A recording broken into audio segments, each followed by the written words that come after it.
Hello বন্ধুরা, আমরা এখন যাচ্ছি টিফিন করতে। দেখতে পাচ্ছ আমরা সবাই টিফিন করছি। রুটি তরকারি টিফিন করা হয়ে যাওয়ার পর আমরা চলে আসলাম মাঠের দিকে। আর একটা টিমের খেলা হচ্ছিল, খেলাটি দেখে গোল হতে হতেও বেঁচে গেল। সেই খেলা দেখতে দেখতে আমাদের খিদে পেয়ে গেলো, একটু মুড়ি চানাচুর খেয়ে নিলাম সবাই মিলে।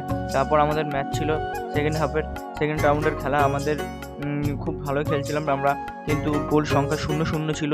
অবশেষে টাইব্রেকারেও কেউ গোল দিতে পারেনি, কারণ আমরা সেমিফাইনাল খেলছিলাম। একটু মাথায় চাপও ছিল। তারপরে আমাদের খেলতে খেলতে আমরা টসে গিয়ে হেরে যাই ম্যাচটি।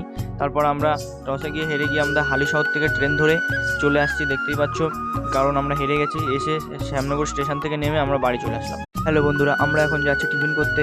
দেখতে পাচ্ছ আমরা সবাই টিফিন করছি। রুটি তরকারি টিফিন করা হয়ে যাওয়ার পর আমরা চলে আসলাম মাঠের দিকে। আর একটা টিমের খেলা হচ্ছিল, খেলাটি দেখে গোল হতে হতেও বেঁচে গেল। সেই খেলা দেখতে দেখতে আমাদের খিদে পেয়ে গেলো, একটু মুড়ি চানাচুর খেয়ে নিলাম সবাই মিলে। তারপর আমাদের ম্যাচ ছিল সেকেন্ড রাউন্ডের খেলা। আমাদের খুব ভালোই খেলছিলাম আমরা, কিন্তু গোল সংখ্যা 0-0 ছিল। অবশেষে টাইব্রেকারেও কেউ গোল দিতে পারেনি, কারণ আমরা সেমিফাইনাল খেলছিলাম। একটু মাথায় চাপও ছিল। তারপরে আমাদের খেলতে খেলতে আমরা টসে গিয়ে হেরে যাই ম্যাচটি।